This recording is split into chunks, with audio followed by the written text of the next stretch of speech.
Salamlar, vaxtınız xeyir olsun. Biz bunun 6-cı sinif coğrafya dərsliyindən bölmə 2.1 plan tərtib etmək üçün hansı bilgilər tələb olunur mövzusuna izahına baxacağıq. Gəl vaxt itirmədən dərsə başlayaq. Məkandakı obyektlər müxtəlif üsullarla göstərilə bilər. Bunlara foto şəkillər, rəsmlər, eskizlər və s. aiddir. Məkana aid foto şəkillər yerdən və yaxud da yuxarıdan çəkilə bilər.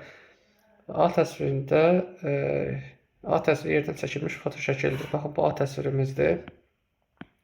Yerdən çəkilmiş bir şəkildir. Daha sonra məkan foto şəkilləri yuxarıdan müxtəlif vasitələrlə çəkilə bilər. Belə şəkillər yüksək bir yerdən, təyyarədən, pilotsuz uçuş aparatlarından çəkmək mümkündür. Bunlar aero foto şəkillər və ya peyk görüntülərə aiddir. Aero foto şəkillər və peyk görüntüləri məhəllənin şəklinə dair ümumi məlumatları verir.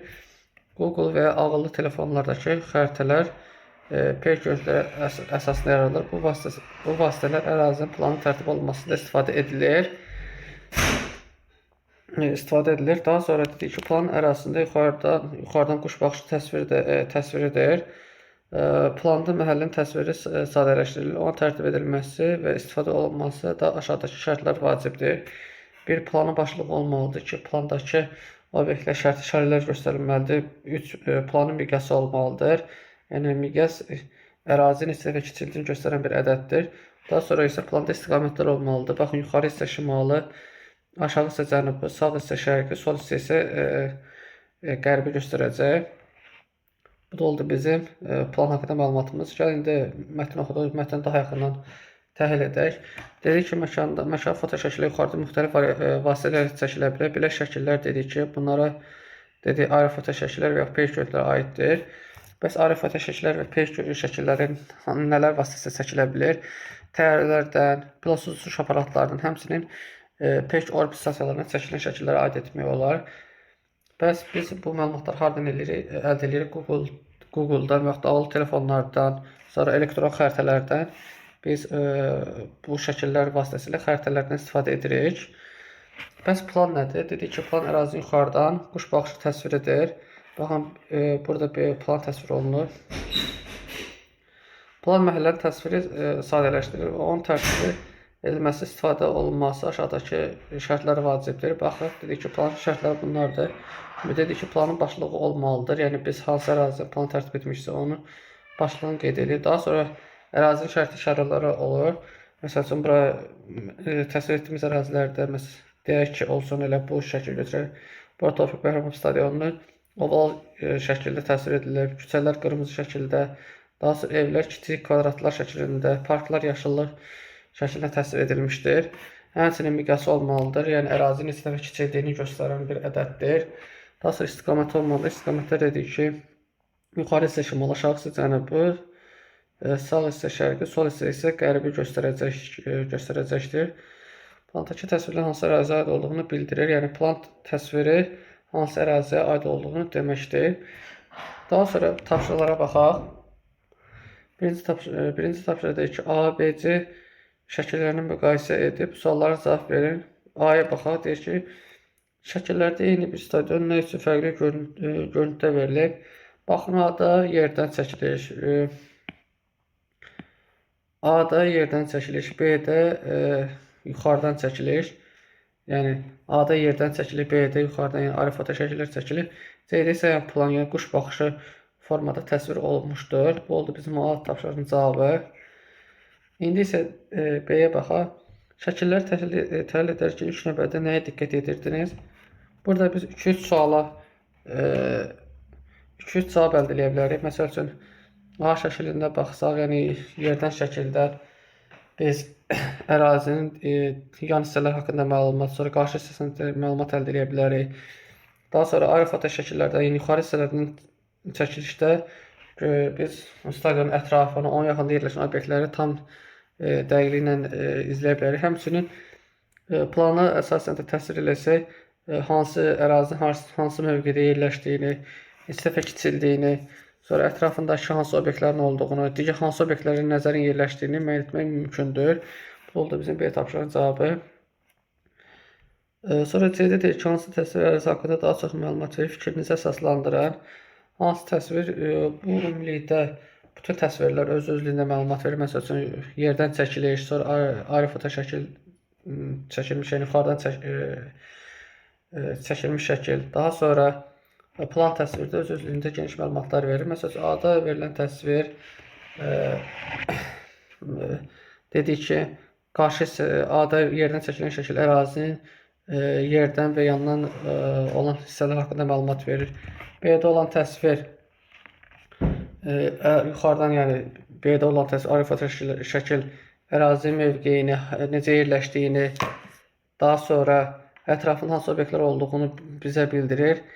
Yəni biz bu şəkil vasitəsilə mühüm təhlillər apara bilərik. Daha sonra ən çox təhlil verən isə plandır.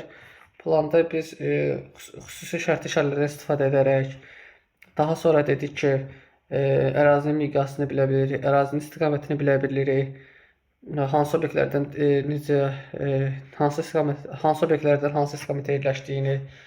Daha sonra isə planda biz həmçinin kiçik bir hissədə məlumat lövhəsində qeyd edə bilərik. Məsələn, stadion tutumu nə qədərdir, küçənin uzunluğu nə qədərdir, bu küçə hansı küçə ilə kəsişir kimi qeydlər apara bilərik. Məsələn, bu aerofoto şəkildə, yəni B-dəki şəkildə biz bunları qeyd edə bilmirik, amma A-da biz bunu qeyd edə bilərik. Fikir verirsinizsə, planda qeyd olunur Tofiq Bəhrəmov Respublika Stadionu, Bədən Tərbiyəsi Akademiyası, Ticarət Mərkəzi, market. Amma fikir verirsinizsə, aerofoto şəkil, yəni yuxarıdan şəkildə, həmçinin yerdən şəkildə bunlar haqqında məlumat yoxdur. Bu oldu bizim bu tapşırığın cavabları. İndi şərti işarələr mövzusuna baxaq. Şərti işarələrə baxaq. Planda obyektləri təsvir etmək üçün müxtəlif simvollardan istifadə edilir. Belə simvollar şərti işarələr adlanır. Şərti işarələr adətən aid olduğu obyektin təsvirin görüntüsünə bənzədilir. Şərti işarələr 3 qrupa ayrılır. Konturlu, xətti və miqyassız şərti işarələrə ayrılır. Deyək ki, şərti işarələrin vacibliyi nədir? Biz plan tərtib edən zaman planın əsas elementlərindən biri də şərti işarələr idi. Şərti işarələr olmasa, biz obyektləri təsvir etməyimiz biraz daha çətin olar. Həmçinin şərti işarələr təsvir edilən zaman ərazidəki təsvir edilən obyektə bənzədilməyə çalışır və şərti işarələr 3 qrupa bölünür. Konturlu, xətti və miqyassız şərti işarələrə bölünür. Baxın, burada verilib, məsələn, meyvə bağı nöqtələrə uyğun verilib, baxın, bu cür verilib. Daha sonra üzüm bağı dollar işarəsinə oxşar verilib. Sonra şəhər fikir verirsə, müxtəlif kvadratlar şəklində göstərilir. Yəni, bunlar özü binanı təsvir edir. Bu, ümumi yaşlı ərazi isə yerləşdiyi ərazinin təsviridir. Daha sonra, məsələn, yol görürsü düz xətt və qırağında elektrik naqili. Sonra dəmir yol görürsü ortada xətlər verib. Baxın, dəmir yolu adətən belə təsvir olunacaq. Daha göstərək. Daha uzun göstərək. Dəmir yolu, məsələn, adətən belə, baxın, belə təsvir olunacaq. Yəni, bu, arta biləndəki birlikçi dəmir yoludur. Sonra çay. Çay belə uzun göy xətt kimi veriləcək, əyri göy xətt kimi veriləcək. Yəni, doldurma məntəqəsinin görüntüsü oxşuyur. Yəni, bu da məktəbə fikir verirsinizsə, binaya bənzir, lakin binanın formasından biraz fərqlidir. Bu da məktəbin forması olacaq. İndi isə gəlin bu 3 qrup, demişdik ki, şərti işarə 3 qrupa bölünür. Kontur və xətti və miqyassız. Gəlin biz konturlu şərti işarələrdən danışaq. Yer səthində böyük sahəsi olan əraziləri kiçildilərkən planda konturlu şərti işarələrdən təsvir olunur. Planda belə şərti işarələr təsvir olunan obyektlərin sahəsini hesablamaq mümkündür. Dedik ki, konturlu şərti işarələrini nə edə bilirik? Kontur şərti işarələri nə aiddir? Dedik ki, yer səthində böyük əraziləri təsvir olunan obyektlərin planda keçirilmiş təsvirləridir. Və həmçinin belə obyektlərin də planda sahəsini təyin etmək mümkündür. Məsələn, konturlu şərti işarələr aiddir. Meyvə bağı, üzüm bağı, şəhərə biz bura aid edə bilərik. Daha sonra dedik ki, bu şərti işarələrin adlarını yadda saxlayır. Dedik ki, meyvə bağı nöqtələrə bənzəyir. Üzüm bağı dollar işarəsinə bənzəyir. Şəhər işarəsi kiçik kvadratlara bənzəyir. Bu oldu şərti işarəsi. Daha sonra gəldik. Baxaq. İkinciyə baxaq. Zolaq şəklində uzanan obyektlər planda xətti şərti işarələr təsvir olunur. Bu şərti işarələr vasitəsilə obyektin uzunluğunu təyin etmək mümkün olur. Dedik ki, konturlu şərti işarələrdə obyektin sahəsini təyin etmək olurdur. Amma zolaq şərti işarələrdə isə xəttin uzunluğunu təyin etmək mümkündür. Məsəl üçün, baxaq. Bunları məsəl üçün biz nə deyə bilərik? Şose yolu deyə bilərik, dəmir yolu deyə bilərik, çay deyə bilərik, karxananı biz buna misal çəkə bilərik ki, bu xətti şərti işarələrə aiddir. Xətti şartlı işarələrin bəziləri burada verilir. Məsələn, yol görürsünüz. Məsələn, baxın bu yol. Qırağında isə elektrik naqili. Bu oldu şose yolun işarəsi. Sonra dəmir yolu. Bu dəmir yolu fikir verirsə, bu cür düz xətt, yəni yola bənzər, lakin aralarında reyslər var. Baxın 1, 2 beləncə təsvir olunacaq. Bu dəmir yolu çayda uzun zolaq şəklində, uzun göy zolaq şəklində təsvir olunacaqdır. İndi isə üçüncüyə baxın. Məhəllədə aydın seçilən obyektlərin bəzi obyektlərdə miqyaslı şərti işarələr göstərir. Miqyaslı şərti işarələr ölçüləri kiçik olsa da, bu işarələr obyektin təsvir etmək vacibdir və şərti işarələrin köməyi ilə plandakı körpü ötünülməzsə, başqa obyektlərin də yerini müəyyən etməkdə mümkündür. Məsələn, belə deyək ki, məktəbdir, sonra zavoddur, həmçinin deyək ki, telegüllədir. Bunlar uzaqdan baxdığımız zaman hündür görsənir. Lakin tutduqları ərazi kiçik olduğu üçün bunlar miqyaslı şərti işarələrə aid edilir.